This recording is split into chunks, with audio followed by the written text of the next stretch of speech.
أعوذ بالله من الشيطان الرجيم. بسم الله الرحمن الرحيم. قل إني نهيت أن أعبد الذين تدعون من دون الله قل لا أتبع أهواءكم قد ضللت إذا وما أنا من المهتدين.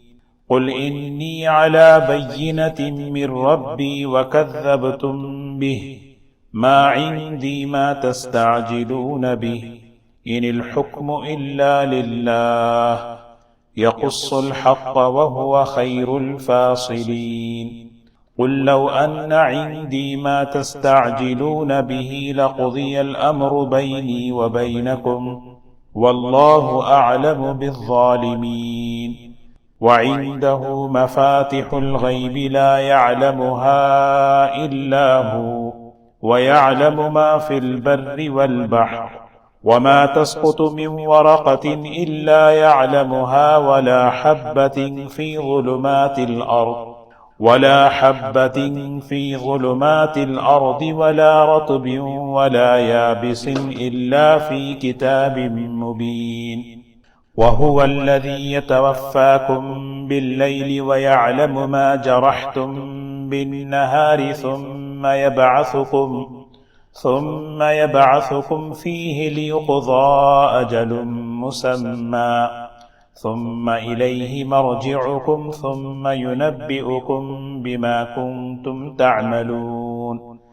وهو القاهر فوق عباده ويرسل عليكم حفظة حتى إذا جاء أحدكم الموت توفته رسلنا وهم لا يفرطون.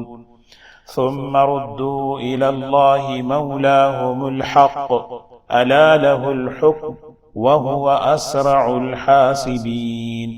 قل من ينجيكم من ظلمات البر والبحر تدعونه تضرعا وخفيا لئن أنجانا من هذه لنكونن من الشاكرين.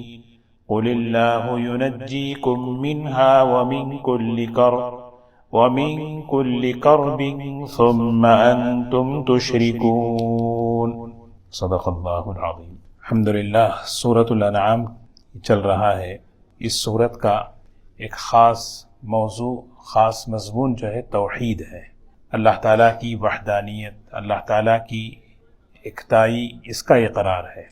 آج کی جو آیات پڑھی گئی ہیں اس میں بڑے آسان انداز سے اللہ تعالیٰ نے اپنی قدرت کو اور اپنے علم کو بیان فرمایا. اللہ تعالیٰ کے بے شمار صفات ہیں، اس میں دو بڑے اہم صفات ہیں. ایک اللہ کی صفت قدرت اور ایک اللہ کی صفت علم. اس کا بار بار قرآن پاک میں تذکرہ بار بار ہوتا ہے، اس کو دہرایا جاتا ہے، اور ہماری زندگی سے اس کا بہت تعلق ہے کہ ہماری زندگی کا بننا، ہمارے عمل کا سنورنا، ہمارے اخلاق کا سنورنا یہ اسی بنیاد پر ہے کہ بندہ اللہ کو مانے جیسے ماننا ہے، جیسے کیسے مانے، اس کے صفات پر یقین رکھے، اس کی قدرت پر، اس کے علم پر، بڑے آسان انداز سے. کیونکہ جو عقیدہ جو ہوتا ہے اس کو بڑے آسان انداز سے سمجھایا جاتا ہے تاکہ ہر ایک کی سمجھ میں آئے. یہ وہ آیتیں ہیں جن کو پڑھ کر، جس کا ترجمہ سمجھ کر ہمارے دلوں میں ایمان بڑھتا ہے، یقین بڑھتا ہے کہ اللہ کتنی بڑی قدرت والے ہیں، اس کا علم کتنا کامل ہے. جی، حضور اکرم صلی اللہ علیہ وسلم جب دعوت دیتے تھے ایک اللہ کی، انہم کانوا اذا قیل لہم لا الہ الا اللہ، جب آپ مشرکین مکہ کے سامنے کہتے تھے اللہ کے سوا کوئی معبود نہیں، کوئی مشکل کشا نہیں، کوئی حاجت روا نہیں، کوئی عبادت کے لائق نہیں، یستکبرون، وہ تکبر کرتے تھے کہ اللہ، جب بندہ اللہ کی بڑائی سامنے آ جائے جھک جائے. مشرکین کیا کرتے تھے؟ جب حضور صلی اللہ علیہ وسلم کہتے لا الہ الا اللہ، سورہ صافات کی آیت ہے، انہم مستکبرون ویقولون، اور اس کے جواب میں کہتے تھے یہ رویہ، یہ مزاج اللہ کو پسند نہیں ہے. اسی لیے اللہ تعالیٰ نے قرآن پاک میں اپنی قدرت کو بیان کیا، مجھے تسلیم کرو، میری قدرت کتنی بڑی ہے۔ ایک وفد حضور صلی اللہ علیہ وسلم کے پاس آیا اور آ کر کہنے لگا کہ دیکھو آپ یہ بات مت کہو کہ ایک اللہ سے ہوتا ہے، ان ھذا لشیء عجاب اجعل الآلہۃ الہا واحدہ، ایک الہ وہی سب کچھ کرنے والا ہے، لشیء عجاب، یہ بڑی عجیب بات ہے۔ ایک کام یہ کریں، کچھ عرصہ ہم آپ کے خداؤں کو مانیں گے، کچھ عرصہ ہم آپ کے خداؤں کو آپ ہمارے خداؤں کو مانیں، اس طرح مل کر رہیں، کچھ دن ہم آپ کے خداؤں کو مان لیتے ہیں، کچھ دن آپ ہمارے خداؤں کو مان لیں، اس میں کیا ہے کہ سب آپس میں مل کر رہیں گے۔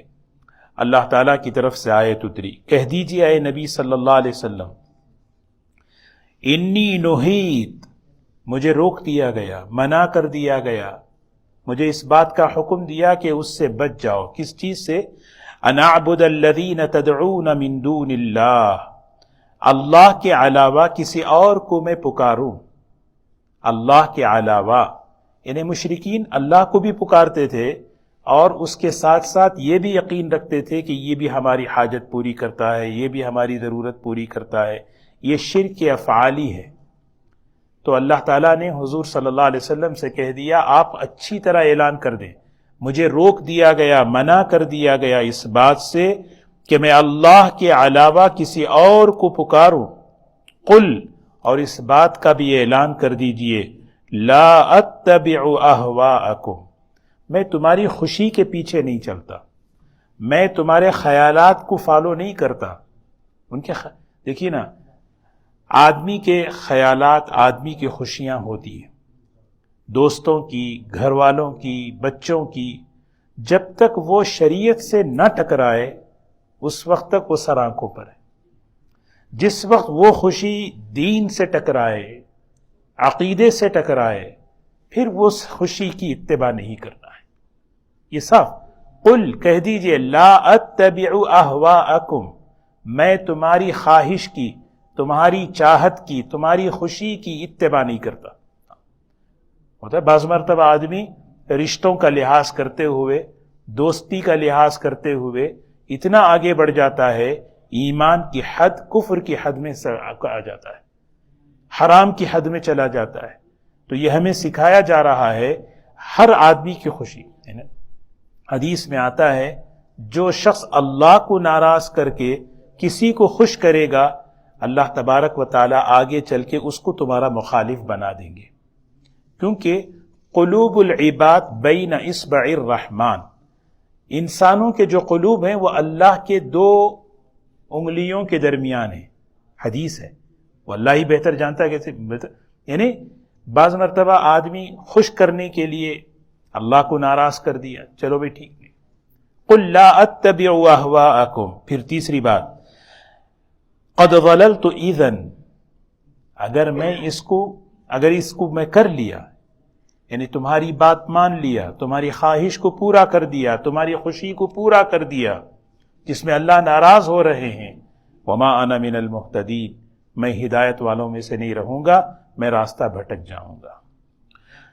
میرے پاس تو اللہ کی بہت بڑی نعمت ہے۔ کہیے، قل انی علی بینۃ من ربی، میرے پاس تو میرے رب کی طرف سے ایک بینہ ہے۔ بینہ کیا ہے؟ قرآن پاک ہے، یعنی کتنی بڑی نعمت ہے، میں اس کو اتباع، ہم سب اس کے پیچھے چلے، اس سے ہمارا جوڑ ہے، اس سے ہمارا اتفاق، ہم سب اپنی خوشیوں کو اس پر لانا ہے۔ کہیے، انی علی بینۃ من ربی، میرے پاس تو میرے رب کی طرف سے ایک بینہ ہے، ایک قرآن پاک کی نعمت ہے۔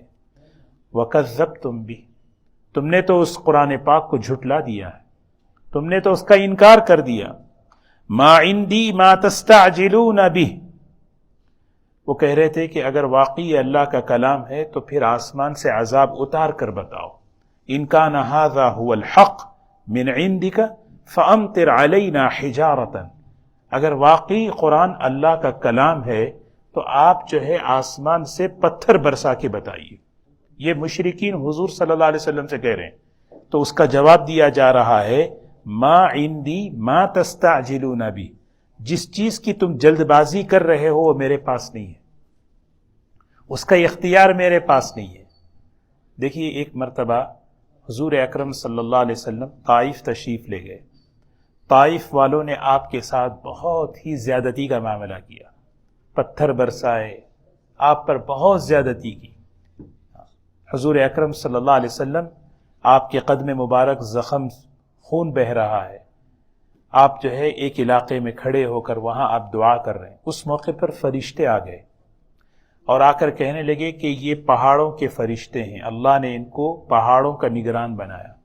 اگر آپ چاہیں، اس مرتبہ عمرے کے سفر میں طائف گئے تھے، طائف دیکھنا ہوا کہ کیسا ہے وہ شہر اور کیسے اس کے درمیان پہاڑ ہیں، پہاڑوں کے بڑے بڑے پہاڑ، جیسے یوسیمیٹی کے پہاڑ ہیں، ایسے بڑے بڑے پہاڑ، پتھریلے پہاڑ، اور وہ مسجد جہاں پہ حضور اکرم صلی اللہ علیہ وسلم کھڑے ہو کر دعا مانگے، وہاں ایک مسجد بنا دی گئی، جہاں حضور صلی اللہ علیہ وسلم تھک کر آ کر بیٹھ کر آپ نے ایک غلام نے آپ کو انگور پیش کیا اور آپ نے جو ہے نا اٹھا کر بسم اللہ بول کر آپ نے کھایا، تو وہ غلام کہتا ہے کہ آپ یہ کہاں سے، یہ کیسا نام لے رہے ہیں، بسم اللہ، یہ تو ہمارے نبی یونس علیہ السلام یہ ہمیں سکھائے ہیں۔ تو اس وقت وہ غلام بھی جو ہے نا اسلام میں داخل ہو۔ وہ ساری جگہ مسجدیں بنا دی گئی ہیں۔ تو ایسا یعنی پہاڑوں کا فرشتہ وہ کہتا ہے اگر آپ چاہیں تو مجھے حکم دیں، میں جو ہے ان کو ملا دوں۔ یہ واقعہ اس سے جڑتا نہیں، کیونکہ وہاں حضور صلی اللہ علیہ وسلم کا منشا بتانا تھا۔ آپ نے یہ کہا نہیں، مجھے امید ہے کہ ان کی نسلوں میں اللہ ایمان والوں کو لائیں گے، یہ آپ کی منشا تھی۔ ورنہ اللہ تعالیٰ کسی مخلوق کو اختیار نہیں دیا ہے کہ وہ جو ہے نہ ماننے پر فوراً جو ہے پکڑ، یعنی مطلب سزا سنا دے۔ آپ نے کہہ دیا جو اختیار تم کہہ رہے ہو، ما عندی ما تستعجلون بی ان الحکم الا للہ، حکم تو اللہ ہی کا چلتا ہے، فیصلے اللہ کے چلتے ہیں، حاکم اللہ ہے، یقص الحق، وہ واقعات کو بیان کرتا ہے، وہو خیر الفاصلین، بہترین فیصلے کرنے والا ہے۔ کہہ دیجئے لو ان عندی ما تستعجلون بی، جس چیز کی تم جلد بازی کر رہے ہو یعنی عذاب، اگر وہ میرے پاس ہوتا۔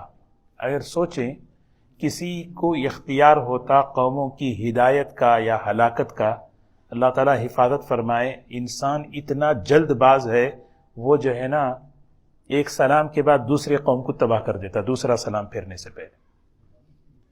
ہاں، اللہ تعالیٰ نے کسی انسان، نبی صبر والے ہوتے ہیں۔ ہاں، اللہ تعالیٰ کہہ رہے ہیں یہ جو اختیار ہے یہ صرف اللہ کے پاس ہے۔ اگر میرے پاس ہوتا، وہ جو جس کی تم جلد بازی کر رہے ہو، لقضی الامر بینی و بینکم، میرے تمہارے درمیان تو فیصلہ ہو جاتا، میرے تمہارے درمیان فیصلہ ہو جاتا، ختم ہو جاتے۔ واللہ اعلم بالظالمین، اللہ تعالیٰ ظالموں کو اچھی طرح جانتا ہے۔ ظالم کون ہیں؟ شرک کرنے والے، اللہ کے ساتھ اللہ کے شریک کو جوڑنے والے، اللہ کے بندوں کا حق مارنے والے۔ واللہ اعلم بالظالمین، ایک خیال آ سکتا نا، انسان مر جاتا ہے، مٹی میں مل جاتا ہے، ظلم کہاں تاریخ ختم ہو جاتی ہے، کیسے کیسے لوگ ظلم کیے چلے گئے، کیسے پتہ چلے گا، کیسے ہوگا؟ اللہ جواب دے رہے ہیں، جانتے ہو میری قدرت، میرا علم، اگر میری قدرت کا، میرے علم کا تمہیں یقین ہو، اس کا استحضار ہو، کبھی تم کسی پہ ظلم نہ کرو، کبھی کسی تم پر زیادتی نہ کرو، کیونکہ آدمی ظلم کرتا ہے طاقت کی بنیاد پر، ہے نا، پاور کی بنیاد پر، اقتدار، کبھی کہ میرا اختیار ہے، میرا اقتدار ہے، اور وہ دنیا تک نہیں، مرنے کے بعد کیا ہوگا؟ اللہ تعالیٰ اگلی آیت میں اپنی قدرت اور اپنا علم بتا رہے ہیں تاکہ تم اچھی طرح جان لو، خاص طور پہ ظلم والے یہ جان لیں اللہ تعالیٰ کیسے قیامت کے دن اٹھا کے کھڑا کریں گے۔ وَعِندَهُ مَفَاتِحُ الْغَيْبِ لَا يَعْلَمُهَا إِلَّا هُوَ، غیب کے خزانے، غیب کی چابیاں، غیب کے سارے علم اللہ کے پاس ہیں، بس کسی نبی کے پاس، کسی پیغمبر کے پاس، کسی فرشتے کے پاس، کسی کے پاس نہیں۔ لیکن آج کی ٹیکنالوجی میں کیا ہے، ہم جو ہے نا ویدر بتا دیں گے، کل بارش آ رہا ہے، کل بارش ہے، نیکسٹ پورا ویک جو ہے بارش ہے، اس کو غیب کا علم نہیں کہتے۔ کیوں؟ اس لیے کہ جو آدمی خبر دے رہا ہے کہ کل بارش ہونے والی ہے، یا نیکسٹ ویک پورا بارش ہے، وہ کسی نہ کسی ظاہری علم کے سبب کی بنیاد پہ کہہ رہا ہے. سمجھ رہے؟ آج کل جو ہے نا، جب عورت امید سے ہوتی ہے، ایکسپیکٹ کرتی ہے، تو الٹرا ساؤنڈ کے ذریعے سے بتا دیا جاتا ہے کہ بھئی لڑکا ہے یا لڑکی ہے. یہ نہیں ہے کہ غیب کا علم ڈاکٹر کے پاس آ گیا. غیب اس علم کو کہتے ہیں جو کسی سبب کے بغیر بتایا جائے، کسی سبب کے بغیر. وہاں تو ڈاکٹر ایک ٹیکنالوجی استعمال کر کے، ہاں، اسی لیے قرآن پاک میں ہے نا ایک تفسیر ہے، ان اللہ عندہ علم الساعہ، 5 چیزوں کا علم تو اللہ ہی کے پاس ہے. قیامت کا علم، وَيَعْلَمُ مَا فِي الْأَرْحَامِ وَمَا تَدْرِي نَفْسٌ مَاذَا تَكْسِبُ غَدًا وَمَا تَدْرِي نَفْسٌ بِأَيِّ أَرْضٍ تَمُوتُ. قیامت کب آئے گی، کل کیا ہونے والا ہے، ماں کے پیٹ میں کیا ہے، کون ہے. یہ ہو سکتا ہے کہ ظاہری علم کے سبب وہ بتا دے، اگر کسی کے پاس وہ سبب نہ ہو تو نہیں بتا سکتا. وہ تو صرف یہ بتائے گا کہ لڑکا ہے یا لڑکی، لیکن سعید ہے، شقی ہے، بدبخت ہے کہ اچھا ہے، نیک ہوگا، یہ کس کا علم ہے؟ یہ اللہ ہی کا علم ہے. وَعِندَهُ مَفَاتِحُ الْغَيْبِ لَا يَعْلَمُهَا إِلَّا هُ، یہ اللہ کے علم کی طاقت ہے.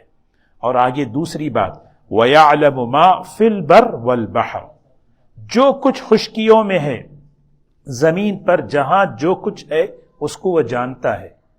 جہاں ایک حدیث قدسی میں ہے، یرا یسمع دبیبۃ نملۃ السوداء علی الصخرۃ الصماء فی ظلمۃ اللیلہ.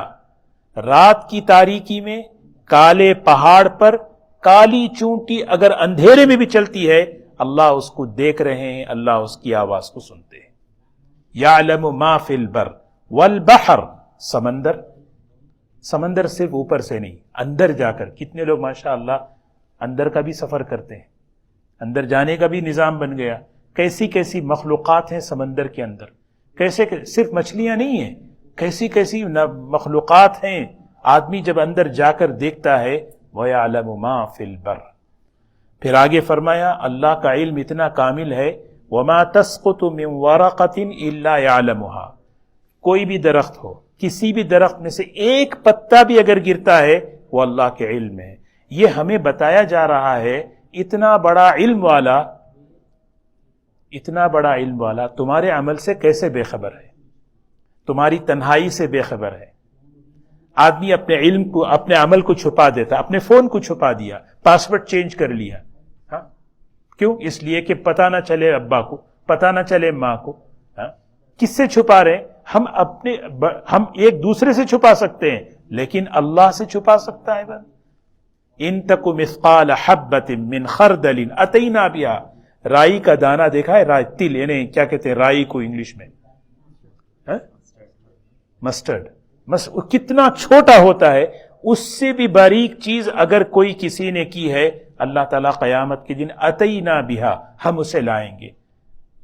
یہ بار بار اس کا تکرار ہو رہا ہے.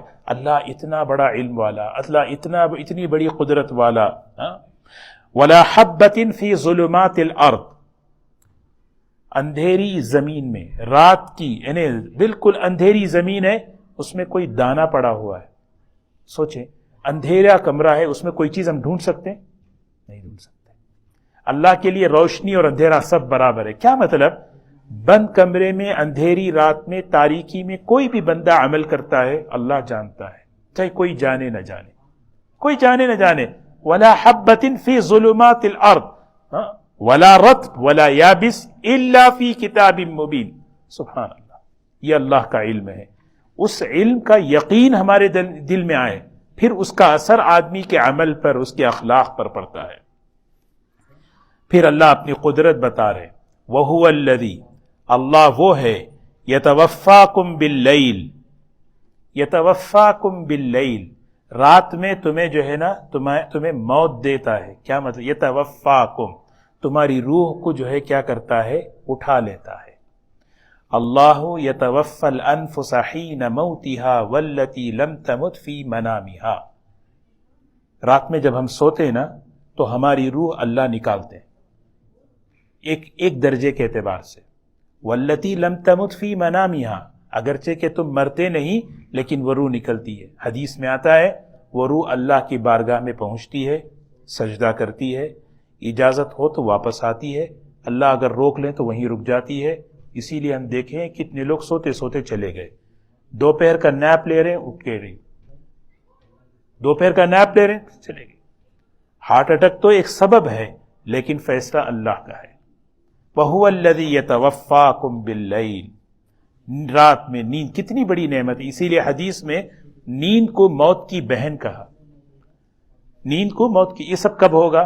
حساب کتاب کب ہوگا؟ اللہ تعالیٰ قیامت کے دن. کیسے کریں گے؟ روزانہ ہم سوتے ہیں، روزانہ اللہ اٹھاتے ہیں، روزانہ سوئے رات میں صبح اٹھا رہے ہیں. دیکھو غور کریں، کیا اللہ ہمیں مار کے دوبارہ اٹھا نہیں سکتے؟ اس کا چھوٹا سا نمونہ روزانہ کی رات کی نیند ہے. روح نکل جاتی ہے. ایک اعتبار سے آدمی جو ہے نا سوتے ہوئے نہ کھا سکتا ہے، نہ پی سکتا ہے، نہ بات کر سکتا ہے. وہ ایک بڑبڑانا الگ چیز ہے لیکن کوئی بامعنی کلام تو نہیں کر سکتا.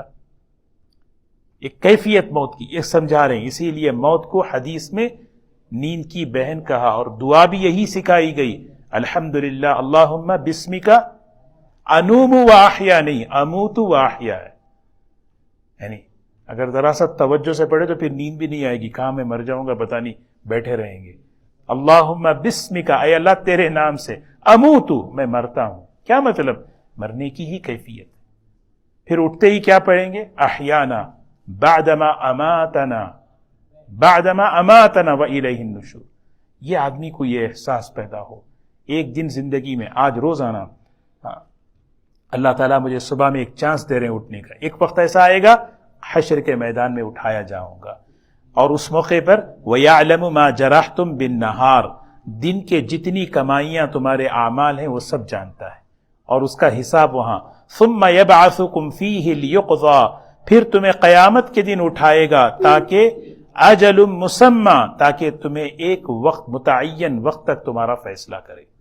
ثم الیہ مرجعکم ثم ینبئکم بما کنتم تعملون، تم سب کو اللہ کی طرف لوٹنا ہے، اللہ تعالیٰ تمہارے اعمال کو تمہیں بتائیں گے. وَهُوَ الْقَاهِرُ فَوْقَ عِبَادِهِ، وہ اپنے بندوں پر غالب ہے، وہ اپنے بندوں پر غالب ہے، کوئی اس پہ غالب نہیں ہے، اس کے فیصلوں پہ کسی کا فیصلہ نہیں. قاہر کہتے ہیں وہ غلبہ رکھنے والا، وہی اس کا غلبہ ہے پوری مخلوق پر، پوری مخلوق پر اسی کا غلبہ. وَهُوَ الْقَاهِرُ، سوچیں، اس کا حکم ہے نماز پڑھنا، اس کا حکم ہے حرام سے بچنا، اس کا حکم ہے ماں باپ کی خدمت کرنا، اس کا حکم، سمجھ رہے ہیں؟ حکم کے پیچھے کس کی طاقت ہے یہ آدمی سوچے. ایک ہے نا حکم، یہ احکامات، یہ کرو یہ کرو یہ کرو یہ کرو، یہ نہیں کرو یہ نہیں کرو. کیوں نہیں کریں؟ کیوں کریں؟ ارے حکم دینے والا کون ہے؟ جب اس کی عظمت دل میں ہوتی ہے تو حکم کی عظمت دل میں آ جاتی ہے نہیں؟ بھئی اس سے بچو. کیوں بچیں؟ اس لیے کہ حکم دینے والا قاہر ہے، اور ایسا ہے کہ فوق عبادی، اپنی مخلوق پر. اور اس نے ہمارے لیے کیسا بہترین نظام بنایا، دیکھیں، وَيُرْسِلُ عَلَيْكُمْ حَافَظًا، وہ تم پر جو ہے اپنے حفاظت کے فرشتوں کو بھیجتا ہے. فرشتے ہیں، ایک فرشتے وہ ہیں جو ہمارے عن الیمین وعن الشمال قعید ما یلفظ من قول الا لدیہ رقیب عتید، نگران ہے، لکھے کرامن کاتبین. ایک وہ ہیں، ایک وہ فرشتے ہیں لہو معقبات من بین یدی ومن خلفہ، آگے پیچھے دائیں بائیں حفاظت میں. علامہ جلال الدین رومی رحمۃ اللہ علیہ جلالین میں لکھتے ہیں، ایک انسان کے ساتھ، ایک انسان مسلمان نہیں، ایک انسان کے ساتھ اللہ نے 20 فرشتے مقرر کیے. سوچیں کیسی سیکیورٹی ہے، دن میں 10 رات میں 10. اگر یہ فرشتوں کا نظام ہٹا دینا تو یہ جنات اور شیاطین اس پہ ٹوٹ پڑے. بعض فرشتے ایسے ہیں جب کوئی یہاں سے درود شریف پڑھتے ہیں صلی اللہ علی نبی الامی، ایک فرشتہ ایسے ہی ایک کام کے لیے اپائن ہے، وہ درود شریف لے کے حضور صلی اللہ علیہ وسلم کی بارگاہ میں پہنچتا ہے. ان کا کام ہی وہی ہے، وَيُرْسِلُ عَلَيْكُمْ حَفَظًا. اور ایک وہ فرشتہ ہے جو سبحان اللہ انسان کی روح نکالتا ہے، جس کو ملک الموت کہتے ہیں. جب کسی کے گھر میں آ کر وہ کسی کی روح نکالتا ہے تو گھر والے جب اس کے انتقال پر روتے ہیں تو کیا کہتا ہے؟ انا رفیق لکل مومن، میں ہر ایمان والے کا دوست ہوں. انا رفیق لکل مومن، گھبراؤ نہیں، کیونکہ میں بڑی محبت سے، بڑی نرمی سے، بڑے پیار سے روح نکالتا ہوں، کیونکہ تمہارے پاس ایمان ہے، اللہ کا حکم ہے ایمان والوں کے ساتھ ایسے معاملہ کرو جیسے کوئی ماں چھوٹے بچے کے ساتھ شفقت کا معاملہ کرتی ہے. حتی اذا جاء احدکم الموت، جب کسی کے پاس موت پہنچتی ہے، توفتہ رسولنا، ہم اپنے فرشتے کو بھیجتے ہیں، ہم اپنے فرشتوں کو بھیجتے ہیں. روح نکالنے والے ایک ہی ہوتے ہیں لیکن معاون بہت ہوتے ہیں، اور جیسے جیسے آدمی کا لیول ہوتا ہے نا ویسے ویسے اس کے ساتھ پروٹوکال ہوتا ہے. بعض مومن ایسے ہوتے ہیں ان کے ساتھ 500 فرشتوں کی جماعت آتی ہے، جیسے جیسے قرآن میں اس کی بھی تفسیر ہے. اور نافرمانوں کی کیسی روح نکالی جاتی ہے، کیا بھیانک تصویر ہے، وہ بھی بیان کیا قرآن پاک میں. وَهُمْ لَا يُفَرِّطُونَ، سبحان اللہ. بعض لوگ کیا کرے، شرک میں یہاں تک آگے بڑھے، شرک میں جو ہے نا خاص طور پہ ملک الموت کی بھی عبادت شروع کر دی ہے. بھئی ان سے ہمیں فرینڈشپ رکھنی ہے، کیونکہ یہ ہمیں آ کے جب موت نکالیں گے تو ذرا ہمارے ساتھ نرمی کریں گے. اللہ تعالیٰ کہہ رہے ہیں یہ تو میرے حکم کا تابع ہے، یہ میرے حکم کا پابند ہے. لا یفرطون، یہ حد سے تجاوز نہیں کرتا، جیسے میں اس کو حکم دیا ایسے کرتا. ثم ردوا الی اللہ مولاہم الحق الا لہ الحکم، تم سب کو اللہ کی طرف لوٹایا جائے گا، فیصلہ اسی کا چلتا ہے. وہوا، اور اللہ تعالی اسرع الحاسبین، جلد حساب لینے والے، بہت جلد. سمجھ رہے نا، ایک کمپنی کا حساب کتنے دن چلتا ہے. اب ہم سب یہاں اتنے مختصر سی جماعت ہے، اگر ہماری زندگی کا حساب ہو تو آدمی سوچے گا کتنے دن، آدمی سوچتا کیسے. تو کیسے اللہ تعالیٰ حساب لیں گے؟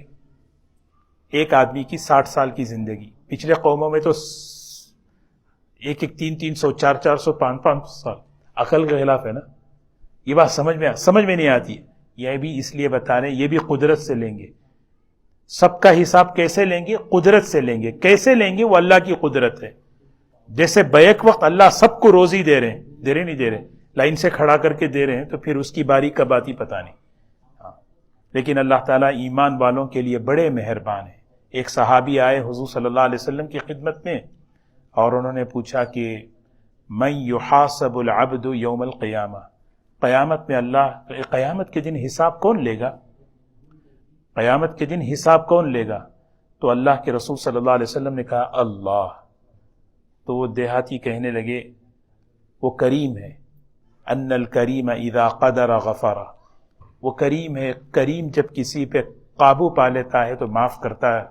مجھے امید ہے اللہ مجھے معاف کر دے گا. قل میں 2 آیتیں اور پڑھ لیں، بڑی آسان سی اللہ تعالیٰ کی قدرت کی آیتیں ہیں. قل من ینجیکم من ظلمات البر والبحر، اچھا بتائیے مصیبت میں پھنس جاتے ہیں، آفتوں میں، پریشانیوں میں، کون نجات دینے والا ہے؟ ذرا پوچھو اپنے آپ سے، کون نجات دینے والا؟ کون نجات دینے والا ہے؟ آدمی جب انتہا درجے کی پریشانی میں آ جاتا ہے، مشرکین بھی جو ہے نا جب ان کی کشتی سمندر میں پھنستی سب کو چھوڑ کے اللہ کو پکارتے تھے. تدعونہ، تم اسی کو پکارتے ہو. اور پکارتے ہیں کیسے پکارتے ہیں؟ اللہ سکھا رہے ہیں، تضرعا و خفیہ، آہوزاری کے ساتھ، گڑ گڑاتے ہوئے. یہ دعا کا ادب ہے، اللہ سے دعا کرنا ہے آہوزاری کے ساتھ، آہستہ آہستہ. کون تمہیں نجات دینے والا؟ قرآن پاک میں کتنی آیتیں ہیں، ثم ننجی رسولنا، رسولوں کو ہم ہی نجات دیتے ہیں. وکذالک ننجی المؤمنین، ایمان والوں کو بھی ہم اسی طرح نجات دیتے ہیں. فاستجبنا له ونجیناہ من الغم، ہم نے یونس کو اسی طرح نجات دی. فاستجبنا له ونجیناہ من کرب العظیم، یعنی بڑے مصیبت سے ہم نے اسے نجات دینے والا اللہ ہے، دنیا میں بھی آخرت میں بھی. ثم ننجی رسولنا والذین آمنوا کذالک حقا علینا ننجی المؤمنین، یہ ہم نے اپنے اوپر یہ ذمہ داری لی ہے، ایمان والوں کو ہر مصیبت سے نکالیں گے، ہر تکلیف سے نکالیں گے، اپنی قدرت سے نکالیں گے. قل کہیے، لئن انجانا من ہذہ، اگر ہم اس مصیبت سے نجات دلا دیں، لَنَكُونَنَّ مِنَ الشَّاكِرِينَ، وہ کیا کہیں گے؟ ہم ضرور شکر کریں گے۔ آج انسان کے مزاج کی، اس کی نیچر کی عکاسی بیان کر رہے ہیں۔ انسان جب پریشانیوں میں پھنستا ہے تو اللہ سے گڑ گڑاتا ہے، کہتا ہے اللہ اس سے تو مجھے بس نکال دے، بس میں تیرا ہو کر رہوں گا، میں نماز پڑھوں گا، میں شکر گزاری کروں گا۔ پھر ہوتا کیا ہے؟ جب اللہ نکال دیتے ہیں تھوڑے ہی دن میں پلٹ جاتا ہے۔ یہ انسان کے نیچر کی، مزاج کی عکاسی بیان کر رہے ہیں۔ ایسے مت بنو، یہ مزاج صحیح نہیں ہے۔ قل اللہ ینجیکم منہا ومن کل کرب، اللہ ہی ہے جو ہر چیز سے نجات دینے والا ہے، ہر پریشانی سے۔ پھر بھی تم شرک کرتے ہو، پھر بھی تم شرک کرتے ہو۔ قل هو القادر، کہیے وہ بڑی قدرت والا ہے، بڑی قدرت والا ہے۔ سمندر میں جب مشرکین چلتے تھے پریشانیاں آتی تھی، فلائٹ میں جاتے نا، فلائٹ میں جب ٹربولنس آ جاتا ہے تو کیا کرتے ہیں؟ ویڈیو بند کر دیتے ہیں، استغفر اللہ شروع کر دیتے ہیں، بھائی ہے نا، ٹربولنس آ گیا، اور ذرا ہلی تو پھر یا حی یا قیوم، اور ذرا ہلی تو اللہ آیت الکرسی 3 مرتبہ پڑھ رہے ہیں۔ کیسے ہلاتے نا، یعنی بعض مرتبہ دیکھا آپ نے، ایک مرتبہ فلائٹ میں جا رہے تھے، ایسا ٹربولنس ہوا کہ کھانا جو ہے نا نیچے گر گیا۔ ہاں، تھوڑی دیر میں جسے ٹربولنس ہوتا ہے تو جس درجے کا ہوتا ہے، بڑا اگر ٹربولنس ہو، لیکن جیسے ہی فلائٹ لینڈ ہوئی ایئرپورٹ میں، ثم انتم تشرکون، ایسا ہے کہ کوئی ہے ہی نہیں ہمارا اللہ کا معاملہ، پلٹ کے پھر واپس اسی غلطی میں آ گئے، پھر اسی جو ہے نافرمانی میں آ گئے۔ اللہ کہہ رہے ہیں میری قدرت کو تم ہوا میں سمجھتے ہو، میں تمہیں صرف وہیں پکڑ سکتا ہوں۔ میری قدرت کو تم صرف یہی پانی میں، جب کشتی میں جا رہے ہیں، سمندر کا سفر کر رہے ہیں، کشتی ہلنے لگی، یا اللہ بچا لے، یا اللہ بچا لے، جب ساحل پر آ گئے، اتر گئے، پھر وہی حرکتیں۔